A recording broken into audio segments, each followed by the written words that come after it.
León, Etonguietorri, buenas tardes y bienvenidos. Good afternoon. Gracias a todas. Thank you so much for being here. We are going to be talking to Gia Coppola, director of Palo Alto Mainstream and The Last Showgirl, which received the special jury prize last year in this film festival. And all through the meeting, we'll be talking to her about her beginnings. She started with video clips, short films, and she will be telling us about the creation process. Of course, you will be able to ask questions. We will be talking in English, so if you need simultaneous translation, please go ahead. And without any further ado, Big applause for her, please. A big round of applause. Thank you. Oh, sorry, that was loud. Thank you, Gia, for being here with us this evening. I would like to start asking you, what were your beginnings in the audiovisual field? What do you remember? And if it was like being a director, something that you wanted from your early age? I feel like I always kind of was too intimidated to be a director, given my family background, but it was always around me. And I'm a shy person, and I didn't really excel in school, so I gravitated towards photography because I could just be an observer and look, take pictures, and technically it was interesting. And so I kind of followed that path, and then I went to college for it, and I had a wonderful professor. His name is Stephen Shore, who's a wonderful photographer himself, and he really taught me to just love art, and that anything can kind of inspire you. At the time he was really intrigued by an eBay photograph, and like how the intention behind it was just it was very pure, and to appreciate books and movies, and so from there I started to want to challenge myself more, and filmmaking feels like an extension of photography. It has more narrative to it, and it's more collaborative with other people, and so I was interested in it, and I just would start making little films with my friends who went to film school, and we'd do like fashion projects where a company would loan us like $1,000, and they're like, as long as the character wears the clothing, you can make your video, and that allowed us to really play and experiment. And that, I think from that, I got the opportunity to do Palo Alto. I ran into James Franco in a very kismet way, where we kept kind of seeing each other, and he knew my photography, and he was like, I would love to work with you, and here's a few different opportunities, and one of them is you can adapt a short story in my book. And I adapted the whole book, and I made a test film with all of my friends as a way to kind of get the job, and he liked it, and we had a very, a small budget, and we made a movie. And I think because I went into it in a very naive way of not thinking about the sort of external outcome, where would this movie live, I was just sort of making it with all the people I was familiar with, was really fulfilling, and so that was sort of my path. Great, and I know that you have worked like in different experiments in a way. For example, the 7 Faces of Shane, that it was like an exquisite corpse, and also Strange Love, like this experiment by Vice. How was this process of doing like an exquisite corpse with different directors, and being able to do a movie out of it? That was really my uncle's sort of conception. He does a lot of work in the commercial industry, and a lot of filmmakers, myself included, to pay the bills. You do commercials, and then you can do your film projects on the side. And this was like his sort of concept of well, commercials get these budgets and you make something for 30 seconds. Wouldn't it be interesting if we took a commercial budget and actually made a movie out of it and gave all these other directors an opportunity to make a movie, and do it in this sort of exquisite corpse idea? And it was really fun. We did this kind of raffle of like, you had to pick what setting you wanted, what was your sort of conflict, and then out of all the different sort of cards that you drew, you had to come up with a short story with the one actress throughout the whole film. It didn't quite work, because I don't think everyone played by the rules, where you had to, you have to kind of leave the tail, the legs for the next person, and I don't think anyone really tried to connect it as much. They were changing costumes and daylight, and it was, but it was a fun experiment, and I think in general I'm always trying to take an opportunity and find a way to educate myself in the medium. How can I make it enjoyable, even though it's work? What is the sort of emotional learning experience I'm gaining, or technical experience that I'm gaining, and try to take myself out of it as much as possible. And going back to Palo Alto that you mentioned, how was the casting process for all these different characters that came written in this book of James Franco? How was like finding each one of the characters? With Palo Alto, I remember I was auditioning all these teenage actors, and none of them really felt real. They were all actors, and I remember Jack Kilmer as a kid, because he went to the same elementary school as I did, and I brought him in, and he was just a real kid. He was a surfer. He likes writing music, and he was wonderful because he was just so naturally himself. And I remember the casting director was said to me like, well, good luck getting him to set on time, because he was just like, showed up late to the audition.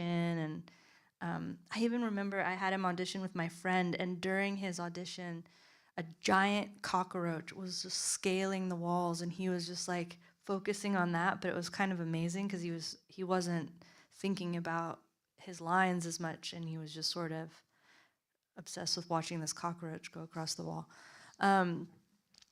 And yeah, I was just advised, like, how can I get him comfortable with this idea of like, soon a camera is going to be pointing at him, and how can I know that he can take on the sort of a lead role of a movie.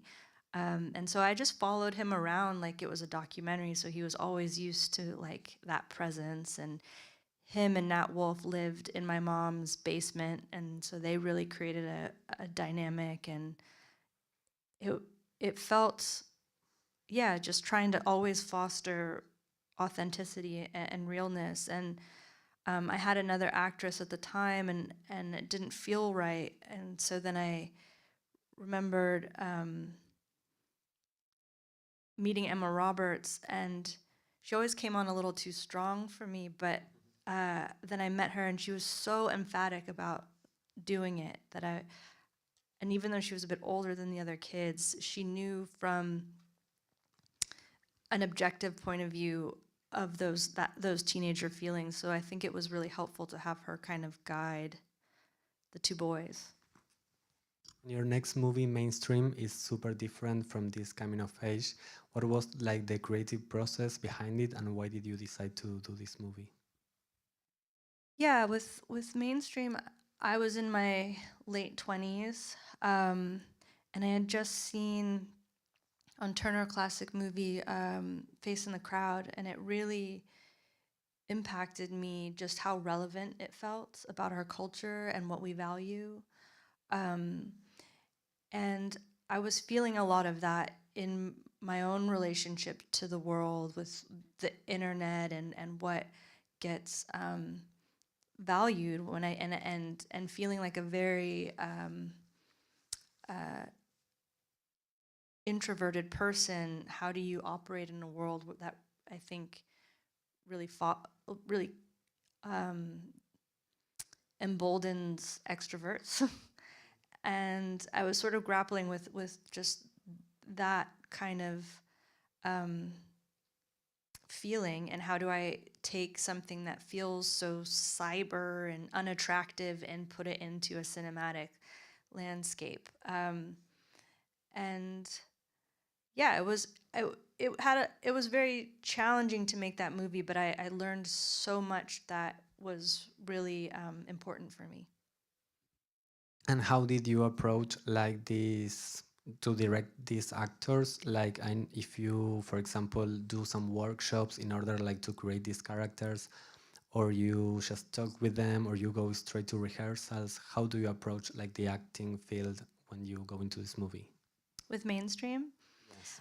well, I mean, that project I was really grappling with all the things I was sort of expressing, and um, I met Andrew Garfield in an acting class. I was sort of know his acting coach, and um, uh, I knew I wanted him for the part because he's always such like a charming, nice guy, and then to see him play kind of more of a villain would make it um, more empathetic with an audience. You'd understand that lore, and he's such a wonderful, intelligent human being, and so I really wanted his guidance, and like how can we kind of shape this narrative, this character, um, and then with Maya we did a reading, and it just really felt like there's our Frankie, and um, so it kind of came together in that way. And thinking about the time gaps between this first movie and the second one, do you feel like as a director you have a need like to go into the life and experience things in order to have like this baggage to tell the stories, or why do you think this gap happened? I think I'm I was raised very bohemian, and I'm not part. I don't feel very part of like the Hollywood system where you make movies for movies' sake. I feel like I've been raised to you know, follow your heart and make things that you feel connected to.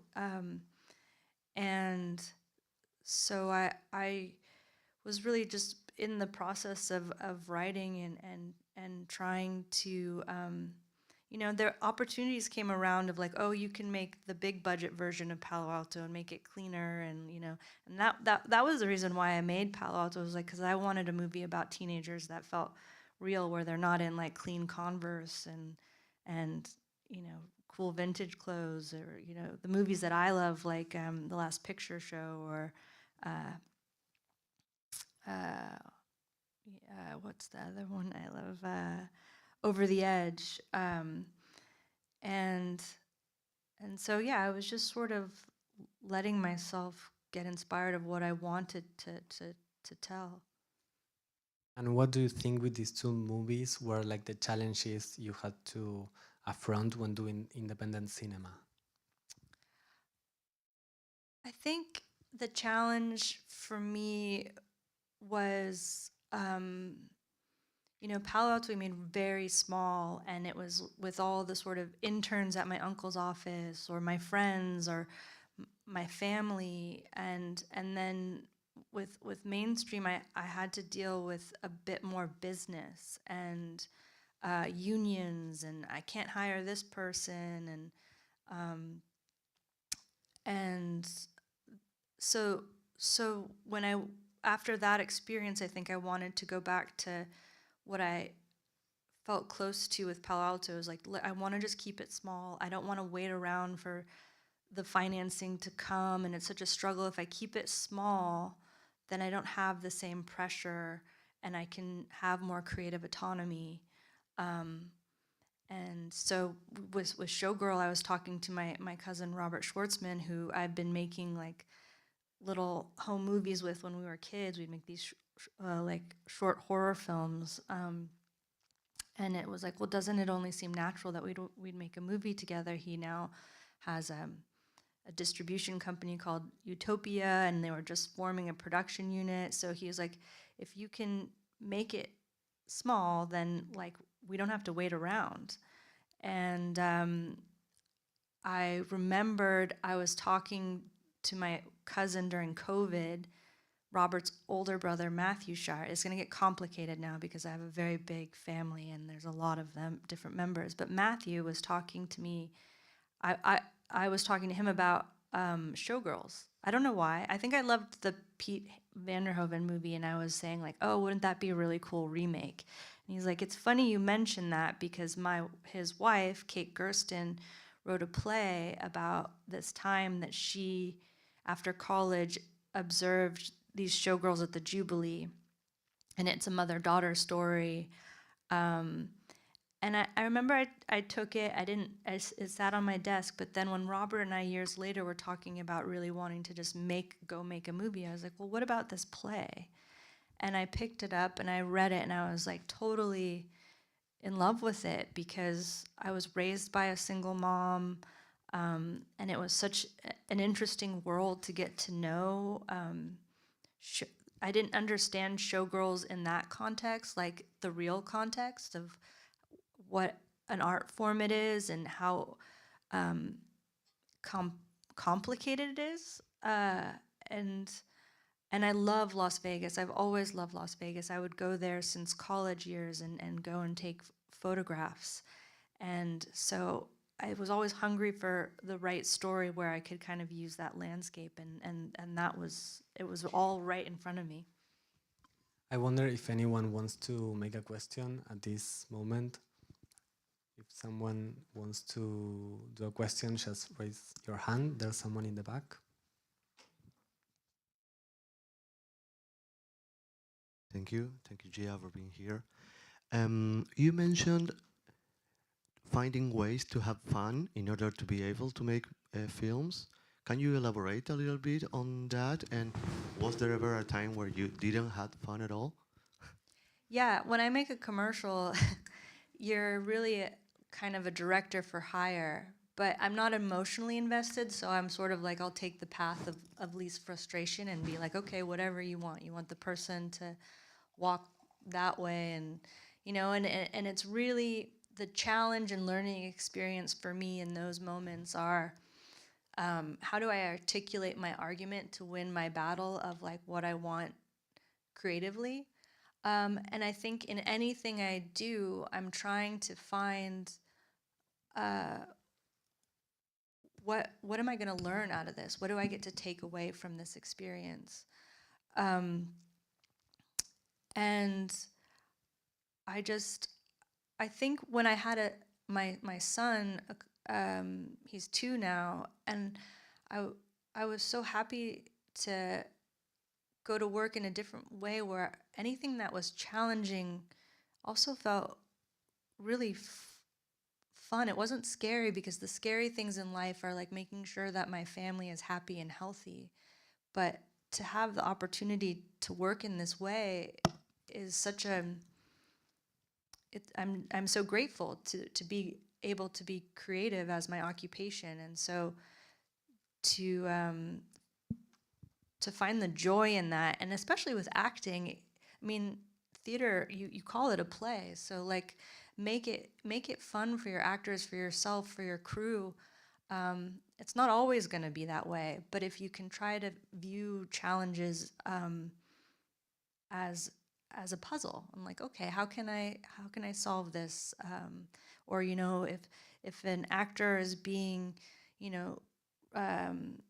doesn't want to do what you think is the right idea, then maybe like how can you find the right language to communicate, so that you guys can get on the same page, or and you become a little bit like I also find it like therapy for myself and for everyone, of like what's the medicine of what I'm trying to get at here, and and yeah, I find that really rewarding and therefore fun.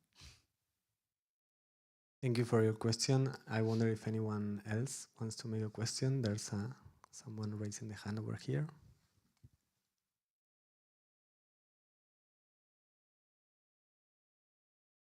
Gia. Showgirls was such a beautiful film, and congratulations on that. I feel that you single-handedly revived Pamela Anderson's career. Do you see yourself working with her again, or indeed Jamie Lee? Both of those women are incredible in very different ways. Pamela is so inspiring in how she just lives life authentically. And I think aside from getting the opportunity, I feel like so lucky that I got to have this opportunity to work with her and just get to know her as a human being, because she's just a wonderful person.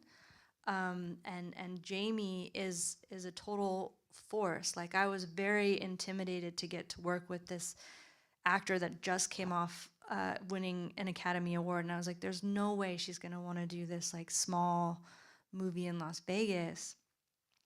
But she's such a lover of independent film, and she was also very excited to have the opportunity to get to work with Pamela, that it was really eye-opening to me to see someone of that legend kind of work in the confines of our kind of guerrilla filmmaking. She was moving gear around and sits on set the whole time, and is so generous to all the other actors with the performance. So I learned so much just sort of being in her presence.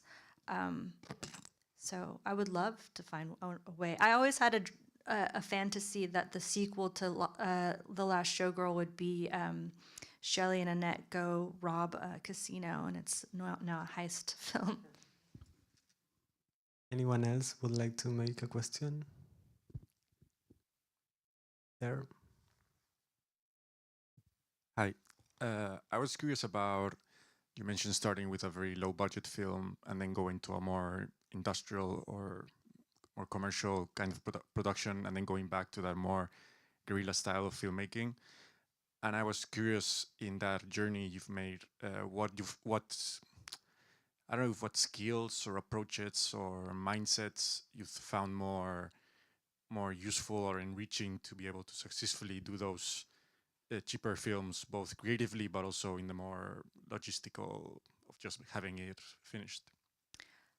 I think what I discovered works for me, and it's not necessarily for everyone, but I like, what makes me confident is to be around people I feel close to, and that I can feel, I can have a real fun, I hate that I keep saying fun, but I can have a real back and forth collaboration with, that they can say, that idea sucks, but how about this? And I can say, no, that sucks, but how about this? And have that kind of sparring.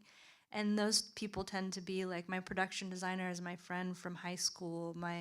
The cinematographer, Autumn Durald, has now gone off to become extremely successful, but Palo Alto was one of her first movies.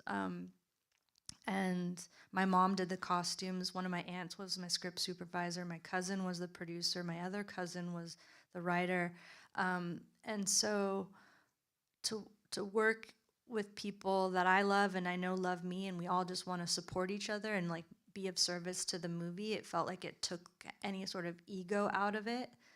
And therefore we were able to like operate really fast. Like, we made Showgirl in 18 days, and I shot it on film, and therefore like those choices with film, you know, you can't be wasteful with your shots. You have to, because film is money, time is money, so you have to be really concise about how many takes. And I think, you know, everyone was in on the cause, so we all kind of hustled together. Like I said, Jamie was moving lights if we had to keep moving fast, and Pamela was down to just run around Las Vegas even after the day of shooting to just get extra bits. She was of service to the movie. And finding people in that kind of like-mindedness really worked, and it allowed it to be very intimate. So I had no video village where people could go and look at monitor and then be an additional voice in your head. You know, I think for a director, the voice in your head is really sacred and you have to protect that.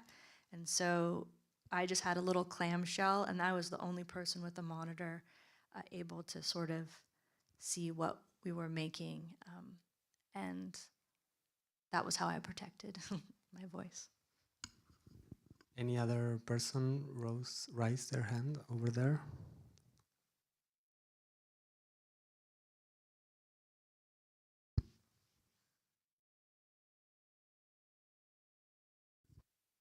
Thank you for giving this talk today. I actually watched Last Showgirl as my last movie at last year's film festival here, and it was really a breath of fresh air. And I wanted to ask you if everybody that was cast was your first choice, or who else did you consider to put in that movie? Well, that's a dangerous question. But with making movies, sometimes you go after certain actors, and you don't. They reject you, and then you realize by the end of the day, the person that is in your film, it sort of was always meant to be that. But Shelley on the page was such a unique character. When I would read her, because she's such a nostalgic character, you kind of envision like a Marilyn Monroe. But I couldn't. No one felt right. And then my cousin Matt Shire Pamela's documentary had just come out, and he was like, "I know who your Shelley is. Watch Pamela's documentary." And you could see from that, like, not only is she an extremely interesting person, but that she was really craving to, show herself creatively as an actor. And she's extremely well read and such a cinephile that she was just like a well of all of this creativity that was ready to come out. And so I trusted her. And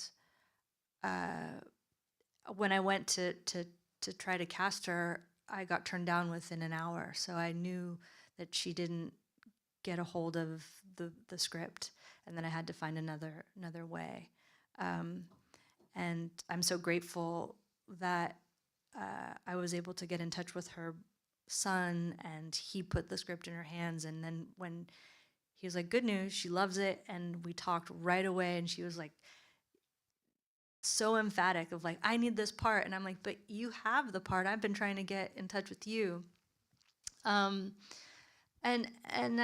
I think Showgirl was just one of those really special experiences where it came together because we were so fast. I think that also lends maybe more opportunity for actors to just kind of easily come and go. Dave Bautista was an actor that I've really wanted to work with for a long time. I'd met him 7 years ago, and similar, we were just talking because I said I love the Guardians of the Galaxy, and he was saying how he really wants to do more dramatic roles. And then when this project came along, I was like, he would be really interesting. And he's a busy action star, so the struggle was like making sure it worked within his schedule, and he moved mountains to make sure that he could be a part of I think it cost him money to be in The Last Showgirl, but yeah, I was so happy because he was really such a heart and soul of the film. You recently mentioned your DOP, Autumn Dural. I wonder how has it been, this collaboration through the years, because the 3 movies you have made have really different aesthetics and visuals. So I wonder how was the process working with her? When I made Palo Alto with my friends, I did it with just like a 5D camera, and there was this other DP that I was working with, but then he had to go off and do like second unit for Oliver Stone, and then he's like, "So my friend's gonna sub in for me and finish the film for you," and it was Autumn, and then I was like, and sort of the guarantee that I gave the first DP was that if he did this little short film project for me, I'd let him do the final version. but then Autumn came along, and I was like, never mind, I'm gonna go with her. And she and I, she's my best friend. We talk every day, pretty much, and we can be real with each other. I call her the cactus because she can be so mean, but she protects me in that way too, because she can be mean to everyone else, but she gets me what I want. Yeah, I advise people to have them get themselves a cactus in their crew. But I'm so happy for her because she's been doing this for so long, and as a female DP and a female mother DP, like she has her son, and like just how to operate in the industry as a female mother is so complicated, and she I trust her wholeheartedly. Like I think for me, because I have a photography background, I'm less concerned about the visuals. So I'm just like, you go do your thing. Maybe I have an idea here or there. And I'm more trying to, figure out my story and work with the actors. But I'll have little things here and there, like with Showgirl. I was like, I really want to make this film, and everyone, even my cousin, who's the producer, was like, "Are you sure you want to do that? Because digital is so much more safe, and like you only have these actors for a few days." And Autumn, my cactus, was like, "No, you said you wanted film. We're gonna do film. I'll threaten to walk off this movie unless you do film." And I was like, "Okay." And she's like, "It's actually not that risky, not riskier than digital. It's just you have to know what you're doing." And I'm so grateful that she advocated for me in that way. And then she designed these incredible lenses. Well, she's like, "Well, it should be anamorphic, and I'm going to add this, special design to it so that it kind of warps on the sides and it feels dreamy, but you also hyper focus on your characters." And so when you find the people that you trust, it makes it very effortless. And thinking about the editing of your films, are you someone who enjoys being like in the editing room all the time, or you need to take like some space in order to have a better sight of the materials and then you go back to the editing? Yeah, normally, because I'm on independent films, I don't have the luxury of like going and coming back everyone's like, hit the ground running, like we only have a certain amount of weeks, we got to get this done. And it's unfortunate because I am of the nature where I need to let things breathe, but it's also, editing is so lonely. I don't like it as much. You're in a dark room all day. You're just looking at all of the things that and you feel reminded of the things that you didn't get, rather than looking at the things that you did have, and you have to like reframe your mind of like, okay, this is what I have. This is how I'm going to make it come together. So it's a really kind of disheartening feeling at first, because you're just like, shit, this is, I have to figure out how to put this all together. And you're like months of just like watching these people that you had this tribe with, and then they go off and do other movies, and then you're still like in this like the same zone of like, hey, remember that experience? But everyone's like having new experiences, and yeah. But so for me, yeah, I don't know. It's more the journey of getting to have the camaraderie with everyone, and then it's very fulfilling when it's done. But then it's sort of weird because you're like, it's over. And you have worked in the sets of films of your different family members. Do you feel that being part of their teams have also influenced you, the way you direct, the way you work in films? Yeah, I mean, it has its pros and cons. I mean, I'm so fortunate that I get to be an observer of all these incredible filmmakers, and I have wonderful people to turn to for advice. But at the same time, they're all very talented filmmakers that have their own opinions of how they would make a movie. So you like, again, have to like be like, but what is me? What is how would I go about it? And I've learned so much, like with my aunt, seeing her not only just being a woman and really trailblazing the path for women as filmmakers, but to do it in a way that's true to her personality, and that you don't have to be, you know, like my grandpa, who's like a big male presence that like powers through, who does it that's true to his personality. And you know, and I've learned from him, like being on his set, I remember the most, you know, you're always learning very valuable things, and he's extremely intelligent and wise.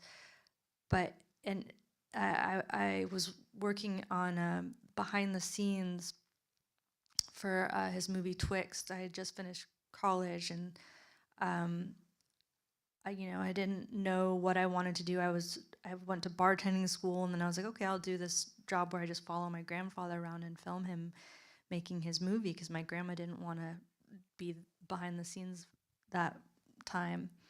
And it was so great to have this time with my grandpa where I just was by his side every day and night. And I remember he was tired from a day of work and didn't want to drive home, and we were filming in Napa. And so he was like, "You drive home." But I get in the car. It's a stick shift car, a manual. I've never driven manual before. The light is going, the sun is going down, and it's a windy, mountainous road. And I'm starting to drive, and the gas tank light starts flashing, and I'm like panicking and freaking out. And he's just sitting back, laughing, being like, "Well, wouldn't it be funny if like all of a sudden a deer just went in front of the car?" And I'm like, stressing out. But the lesson he was trying to teach me is that, like, don't worry until it's actually really time for worrying, and even then, you know, there's always going to be sort of a solution. So I think being in either, you know, and my grandma too, like she was a wonderful artist and very always teaching us that art is all around us. It doesn't have to be in a museum, you know, it's the way you perceive things, and there's beauty everywhere. So I feel like every family member, I've learned so much from them.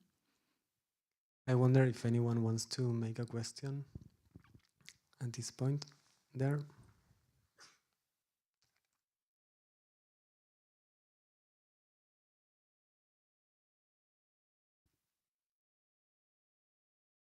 Yes. Oh, there. again, I'm sorry. Sorry to be so greedy, asking another question.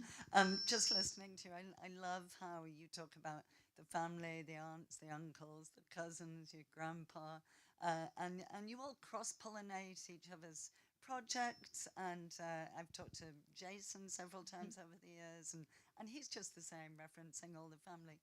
But I have to ask, none of you guys work with Nicholas. Oh, well, my grandpa has, but I would love to work with him. He's just so busy. But yeah, I mean, he's one of my favorite actors. I would love to work with him. Anyone else would like to make a question? Over there. Yeah, thank you for coming so much. I just want to ask about, like, you're talking about some low budget filmmaking and following your heart. How does this kind of filmmaking affect the pre-production stage? Like, do you have more time to, you know, to contemplate, to think, or it's more strict? Because you mostly talked about post-production, that you like about editing, but what about the pre-production state? Does it give more artistic freedom, or it's vice versa? It definitely has. Well, there's different phases. Like the writing phase, you know, is when you can really dream and you don't have anything holding you back. And just so that is rewarding in that kind of way. Um, but I've been also lately, like, I used to really hold back during the pre production phase because I would be so scared of it not happening. And I've been through periods where I've really emotionally invested myself in a project, and it fell through. And you feel heartbroken. So much of making movies is, and I say this a lot, of like, it feels like you're in love with something that doesn't love you back. And I've recently discovered that I'm not going to do that. I'm going to go in the journey as much as I can and learn as much as I can and not wait for the green light, because no matter what, it's a rewarding process. You learn so much, and it'll go somewhere, whether it's in that project or not. And you know, we focus so much on like how to make movies, but what about like the why? Like what is so healing about the story that you want to tell? What are you gaining out of uncovering this material? What do you want the people to feel? And follow those impulses really takes me outside of myself and you know, the sort of external part of movie making. There was another story once where I think it was Bergman was talking about what is movie making, and there was this guy that gets, you know, an opportunity from the king to make a wheel, and he gets so excited, like, I get to make a wheel for the king, and so I'm going to make the best wheel possible, and he's going to give me so much money. And so he presents the wheel to the king, and the king is like, no, it's not right. And he then goes back and he tries to make the wheel, and he's like, I'm going to make this wheel because the king is going to love it so much, and then I'm going to become famous. He gives it to the king, and the king says, no, that's not right. And he goes through all these ideas of why he's going to make the wheel and what he's going to get in return. But then, after so many rejections, he finally makes a wheel just to make a wheel. And that's when the king was like, yeah, this is right. And I always think about that. Like, I'm just going to make the wheel. Like, I'm going to take everything out of it and just make the wheel. Anyone else would like to make a question over there and there? Raise your hand a little bit more so the microphone gets you.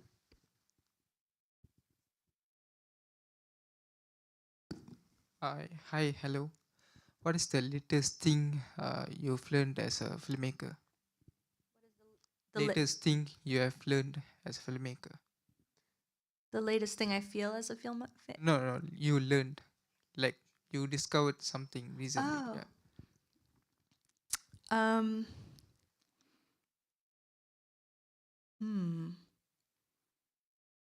I mean, it might have been just what I said. Like, it seems so obvious to not think about the how and think more about the why. And I definitely have done that, but to really put more, to kind of have it said that simply to me, and really just not worry until there's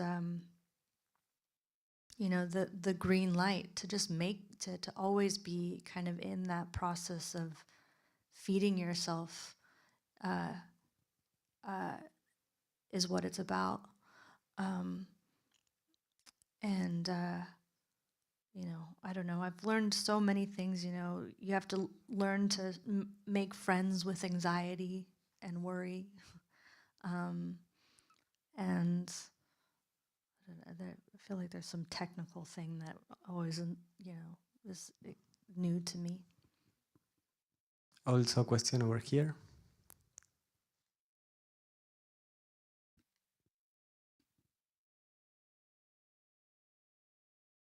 Hi, thank you so much for your talk. I have a question about when you have a disagreement with the actors about how to act, how to acting, how do you deal with this situation? I feel like, I don't know. I mean, I feel like actors, for me, acting, I'm so fascinated by, because I'm so afraid of it. I feel like that is the last thing I would ever want to do, is like have to be in front of a bunch of people and like pretend to be something. It's really scary, but I'm always trying to get to know it better so that I can be more helpful and a better director for them.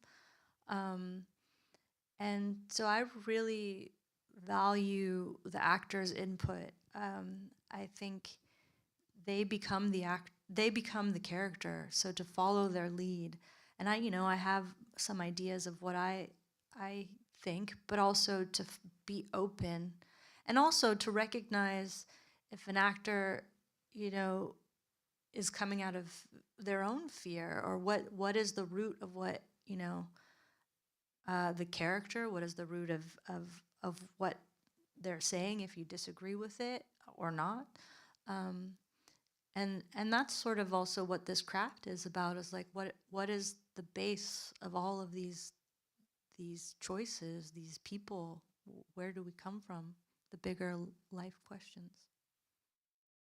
Anyone else would like to make a question? Over there.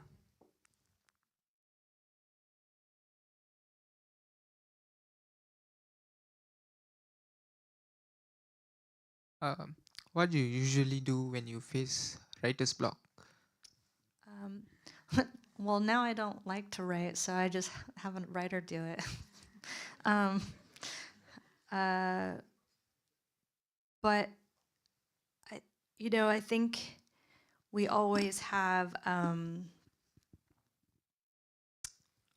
the voice that makes us insecure. My grandma used to call it the radio station, FUCK, fuck you. And like you have to turn down that radio station in your head. And I think over time, as I've gotten older, I've gotten better. Now that I'm a parent, it's like I don't have time to be as self-critical. It's like any little spare moment I have to myself is like when it kind of takes you out of like overthinking. I remember my grandma. Was always so impressed of like, she was a woman in the 70s, and even then it was like you didn't get to have the same opportunities that women today do. I used to complain about some job opportunity, and she was like, "You're so lucky. I didn't get to do that. I had to be a mom of 3 and like write on napkins at the dinner table at the the diner to like get my creativity out." And so yeah, I think if you're feeling writer's block, just go have a beer if you drink, or spend time with your friends, get into life, go on a walk, be a part of the world, is what works for me. And I wonder, Gia, talking about the last showgirl, like how has it been like filming in these spaces, these casinos that work in the real life and have their own schedules? How hard was working with these real locations? Well, I had done a short film in a casino, and I knew that they're really, really strict, so that was going to be a major hurdle. Like I proposed this script as like a way to like make a movie intimately, and then I realized as we were making it, like actually it's really complicated. You have these costumes that you can't recreate because it just would make the movie look bad.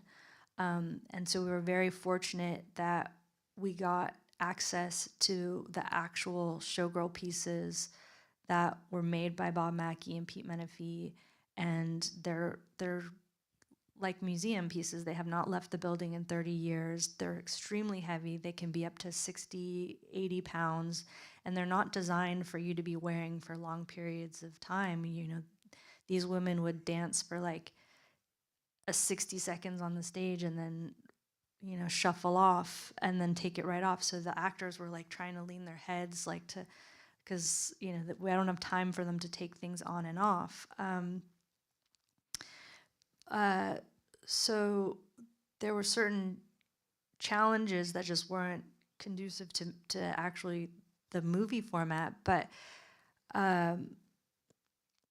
you find a window at a casino on their not peak hours that allow you to film. And I remember going to the casino at 6 a.m, and there's music always playing in a casino. It's sensory overload. There's weird smells, and you go to this casino. We were working out of the Rio casino, and they had what you called bevertainers, because as a sort of union loophole, if you were an entertainer and a waitress, then you didn't have to give them waiter. They didn't have to be a part of the union for waiters. And so it was, you know, you see these people drinking beer, and then the waiter goes up on this podium and she starts dancing, and I see Jamie Lee Curtis like in awe of trying to do research for her character, and was like, wow, look how talented she is, she's dancing. And I took that as like, oh, do you want to do that for your character? And she's like, no. And I guess I thought I took that as a yes. She thought I was, but then later, you know, because all the music was playing, we heard Total Eclipse of the Heart, and she said, wouldn't that be interesting if Total Eclipse of the Heart was Annette's song? And so then day one, I was like, okay, now it's your time to get on the podium and do your dance. And she's like, what are you talking about? And I was like, will you just do it? And she was like, you're gonna make me dance? And I was like, yes, please. And so she does it to Total Eclipse of the Song at Heart, and it was amazing. It was one take, totally on a whim. And I was like, now I have to find a way to get access to this song, because this moment was so incredible. And that was the story of that. And, you know, casino, we only had like an hour on the casino floor in total. But I also knew, not to digress, but that because I was such a lover of Las Vegas, and I would always go take photos, that I felt like no one ever really represented Vegas in the way that I wanted to see it. And that was like exploring it in the daytime. What is it like to live there? And so it wasn't so much about like the casinos and the nightlife. Like, I wanted to just see the real day to day. And also, I wonder, how do you feel after like this fantastic reception that the movie has had in festival and also in the awards? That do you feel that this has opened like more windows, doors for you to keep doing movies? I hope so. I think, you know, I have a lot of like almost kind of sadness, because I loved working with all of those women, and I loved working with those costumes and Las Vegas. And it's like, I don't know what world I want to live in next. It's hard to beat that. I just want to go back and redo that movie again. But yeah, I mean, I don't know. America's crazy. I wonder if anyone else wants to make a question over here.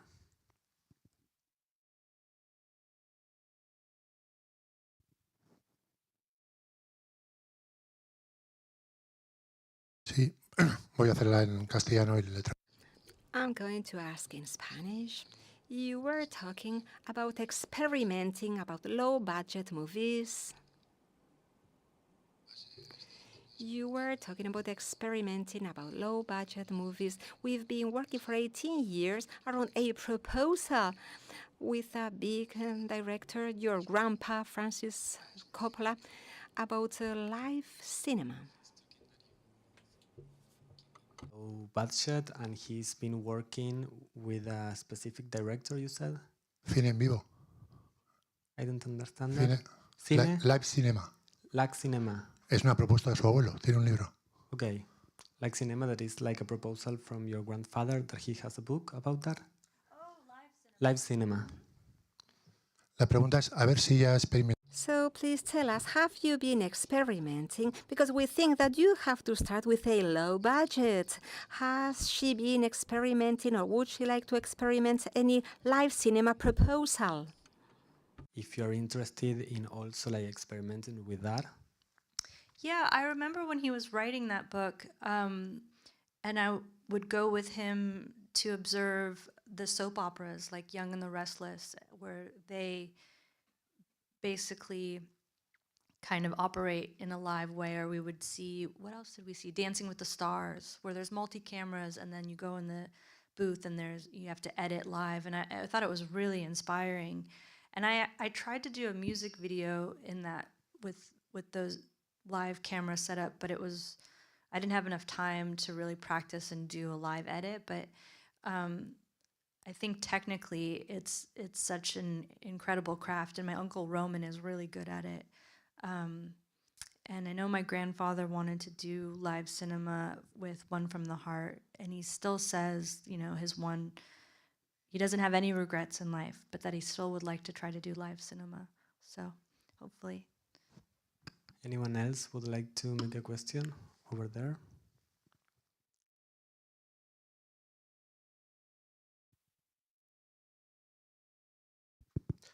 Gia, thank you for your first film, Palo Alto. I happened to watch them 2 months ago, and I have two questions about this film, two parts.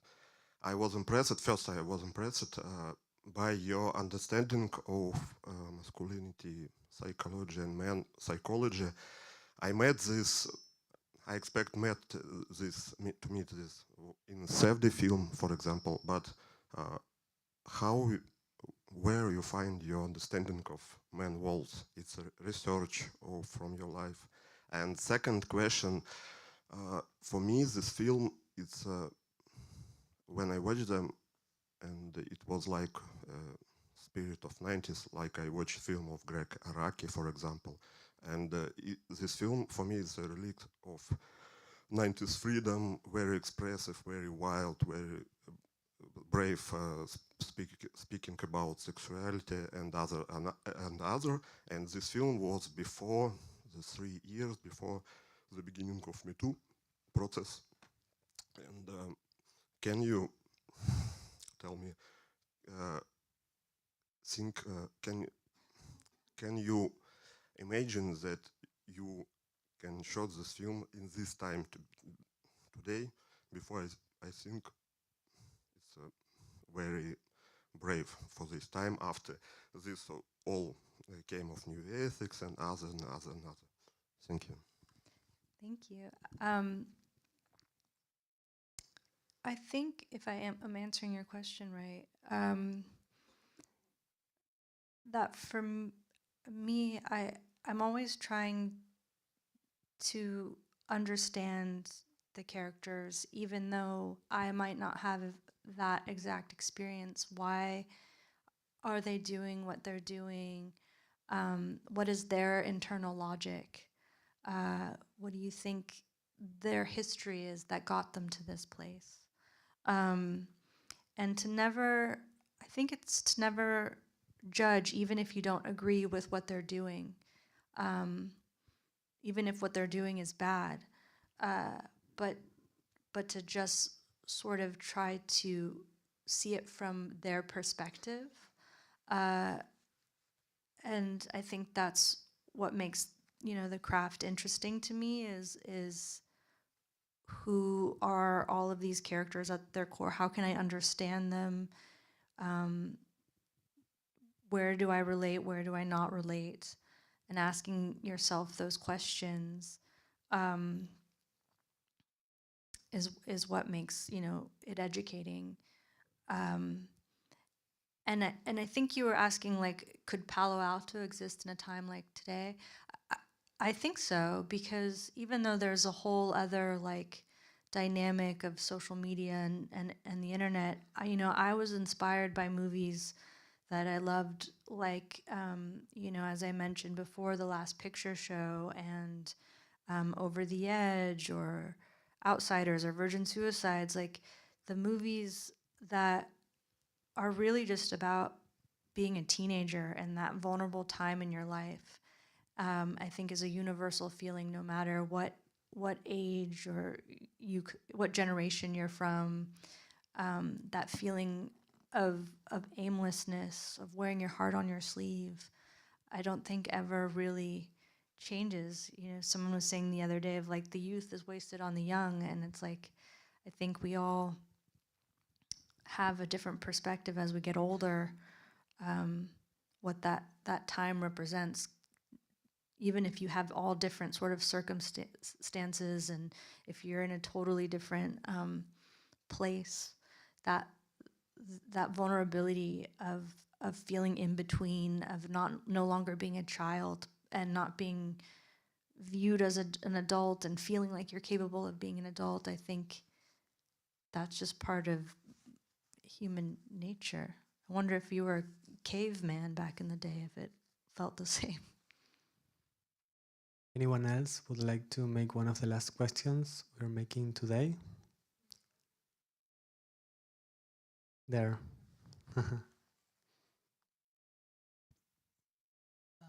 Hi, it's me again. I want to ask, what kind of film do you think is the good films? Like, I think some films tells a story, have an ending, and tells some like tells a story, but some films doesn't tell us has an open ending, and the storyline is not very obvious. So, what kind do you think is better? I love all movies. I feel like it's so hard to make a movie. And it's so easy to judge. But then when you think about how hard it is to actually do, you have to like have more perspective and realize what an achievement that is. But that being said, I think I I love when movies, it's a medium that's magic. It transports you. It's travel. So when I can feel like I'm dropped into a world that I didn't know anything about, um, and really feel uh, like it feels real to me, authentic, um, and and so yeah, sometimes it's just I'm a very instinctual person, so it's hard for me to describe like what just all of a sudden compels me. Like, you see a movie and you start crying, but how do you articulate what that was that moved you? But I think if everyone comes from a personal place of what makes them unique and their, transport people into something that they might not understand, are um, are always usually very interesting. And I like action. I like thriller. I like horror. I like art films. I like it all. And Gia, do you feel that you have like a specific guides, like painters or directors that have guided through your whole career, that people you admire and that you feel like you are connected in a way of the way they make films or the way they inspire you? Um, I think what got me like really into movies, I remember when I saw Zodiac for the first time in the movie theater at college, and I was just like, whoa, that is a cool movie. And so like I love all the classics and I know those movies and I think they're legendary, but I think what made me like a film nerd was like the Paul Thomas Andersons, the David Finchers, um, uh, the sort of more modern generation of movie makers, and seeing them today like get to make original films on large scales, but they still feel um, adventurous. I mean, uh, and having this opportunity now and being in the jury and watching all these movies has just been so inspiring. So, um, I don't know. I feel like we're always in this position to sort of define like what is you, but I really struggle with that. Of like I just am defined by my instincts and uh, my experiences. I don't feel like I have a distinct style, but maybe it feels differently to an outsider.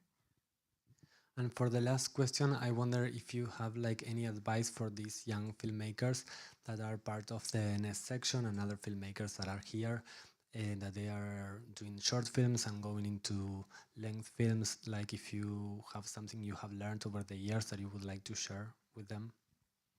I like the motto that I learned of, use the tools at hand. Like, you don't need some person with a fancy resume. You don't need some famous actor. You don't need, you know, some fancy camera. Like, tell stories, and try to find an interesting way to, you know, that Hitchcock said it's not oh, the man walks through the door, but how does the man walk through the door? Like, how can you convey that compositionally in a way that's unique, or challenge yourself in that way? And I look at like Sean Baker, who, you know, made Tangerine on a cell phone, and it's incredible. Like, so you don't, we're of a time period where we have a lot of technology at our disposal that we can make stories if we want to. And if you're in a, you know, film school, what a privilege, because you have a community at your disposal who know how to do a lot of things and be wonderful collaborators.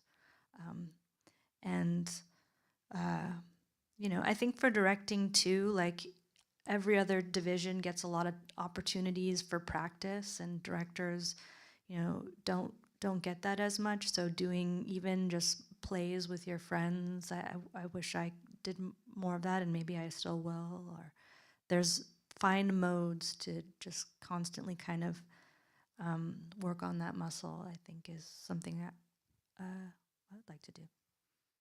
Thank you, Gia, for being here. It's been a pleasure. A big applause for Gia. Thank you. Thank you. Thank you.